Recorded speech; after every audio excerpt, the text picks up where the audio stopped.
Hello বন্ধুরা, তোমাদের সবাইকে মনসাস ব্লগে স্বাগত। তো দেখো, আমরা আজকে গভীর জঙ্গলে যাচ্ছি। এই যে দেখতে পাচ্ছ, প্রায় আমাজন বলতে পারা যায়, ছোটখাটো আমার। দেখতে পাচ্ছ ভীষণ জঙ্গল আর মাঝখানে একটা ভুতুড়ে পুকুর। দেখো কি ভয়ঙ্কর দেখতে, চারিধারে জঙ্গল আর মাঝখানে একটা পুকুর। এই পুকুরটা আসলেই ভয়ঙ্কর, আর ভয়ঙ্কর রহস্য জুড়েই এই পুকুরটা আর কি। নাম আবার নীলানিয়া। ওই পুকুরটার নাম হচ্ছে নীলানিয়া পুকুর। আর আমরা গেছিলাম কুল পাড়তে, কিন্তু দুর্ভাগ্যবশত কুলগুলো হয়নি গো। কেমন যেন কাঁচা আছে, এখনো সবুজই আছে, কারণ কেমন যেন একটা হলদে ভাব হয়নি। কিন্তু দিদি আর যে ভাগনা, ওরা নাছোড় বান্দা, ওরা যাবেই কি যাবে। আমি বলছি, বিশ্বাস হয় না। তো গিয়ে দেখছে সত্যি কুলগুলো কাঁচা আছে।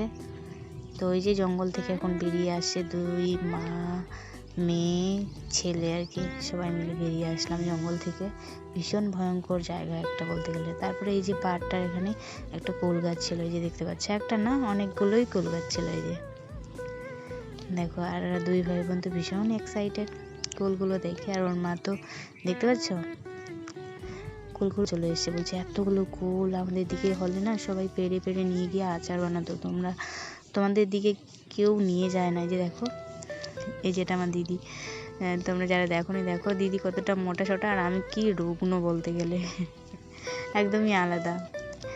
আর দিদির সঙ্গে কোনো মিলই নেই আমার। আর দেখো কুলগুলো কেমন সুন্দর, পাকেনি এখনো যদিও। এই যে আমি যতটা পারছি তোমাদেরকে দেখানোর চেষ্টা করছি, ভীষণ কুল হয়েছে। আর এই যে নীলানিয়া পুকুরটার চারিপাশে না এত কুল গাছ কি বলবো তোমাদেরকে, মানে চারিধারেই শুধু কুল আর কুল। মাঝে মাঝে দুই একটা পেয়ারার গাছও আছে, কিন্তু বেশিরভাগই হচ্ছে কুল গাছ। এই যে, আর ওই দিদি তো কুল দেখে একদম আত্মহারা হয়ে গেছে, কারণ অনেক দিন ধরে সে প্রায় 5-6 বছরের মতো হয়ে গেছে সে আসেনি এদিকে। এই যে, তো বলছে এখন হয়নি, আর রোজা হয়তো, তাই দেখে চলে যেতে হচ্ছে আর কি, কিছু করার নেই। কারণ কুলগুলো হয়নি, পেড়ে নিয়ে গেলে জাস্ট ফালতু নষ্ট হবে, তাছাড়া আর কিছু হবে না। আর নষ্ট করে লাভ নেই, যেহেতু হয়নি কুলগুলো এখনো। দেখো প্রচুর পরিমাণে হয় যে কুল। দেখো পাতার মধ্যে কতগুলো লুকিয়ে আছে, যেগুলো বাইরে আছে সেগুলো তোমাদেরকে দেখাতে পাচ্ছি। আর এই যে দিদি চারিধারে শুধু ঘুরে দেখছি, বলছিস ছোটবেলায় কত ঘুরতাম এই জায়গাগুলো, এখন কত গভীর জঙ্গল হয়ে গেছে, আসতেই যেন ভয় লাগছে, আসলেই ভয় লাগে। বলছে এই যে পাড়ের মধ্যে উঠেছিল, আর ওর ছেলে মেয়েগুলো নিচে আমাকে বলছে যে এত জঙ্গল হয়ে গেছে। আর আমার ভাগনা ওই যে লাল কালো ওই যে ফলগুলো আছে না, ওগুলো দেখে পাগল, সে নেবেই, কিন্তু এখানে অনেক ফণিমনসার গাছ ছিল, যার জন্য আমি যেতে পারছিলাম না। এই যে লাল দেখতে পাচ্ছি ওই পাশে, ওগুলো নিতে যাচ্ছিল, বাট আমি যেতে পারিনি। এই যে অনেকগুলো ফণিমনসার গাছ এখানটাই হয়, আর কোনো দিকেই হয় না, মানে আমাদের এই সাইডটাতেই বেশিরভাগ এই গাছগুলো হয়।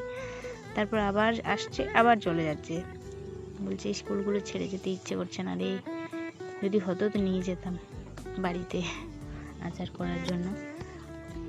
আর ওর মেয়েটাও পিছু নিয়েছে ওর মায়ের। দেখো, ভয় ডর বলতে কিচ্ছু নেই। আর মানহা সোনাকে নিয়ে আসেনি, যার কারণ হচ্ছে সে ঘুমিয়ে গেছে। এই যে মানহা তো রোজই আসে, তাই না? ভীষণ ভালোবাসে এদিকে আসতে, আর সাঁওতাল বাচ্চাদের সঙ্গে খেলা করে। তোমরা অন্যান্য ভিডিওতে দেখেছো মানহাকে এখানে আসতে আর খেলা করতে। আর এই যে আমিও আবার ওর সঙ্গে জঙ্গলে উঠলাম। দেখো, তোমাদের দেখাচ্ছি দূর থেকে পুকুরটা, জলগুলো স্থির হয়ে দাঁড়িয়ে আছে। এই যে, আর চারিপাশে কত গাছ। এগুলো গাছ যদিও ছোট ছিল, দিনে গাছগুলো যেন বড় হচ্ছে, আর মানে কি বলবো, জায়গাটা আরো ভয়ানক হয়ে যাচ্ছে। দেখো, কেউ নেই, চারিদিকে নির্জন একদম, কোনো লোক সংখ্যা কিচ্ছু নেই। আর এই যে তাদেরকে দিলাম আবার এই যে ফলগুলো পেড়ে, ছাড়ছিল না কোনো রকমই, বলছে মাসি আমাকে দাও, আমি নেব। তো দেওয়া হলো আর কি পেড়ে। তো কেমন লাগলো এই ছোট্ট ব্লগটি অবশ্যই কমেন্টে জানাবে। টাটা সবাইকে।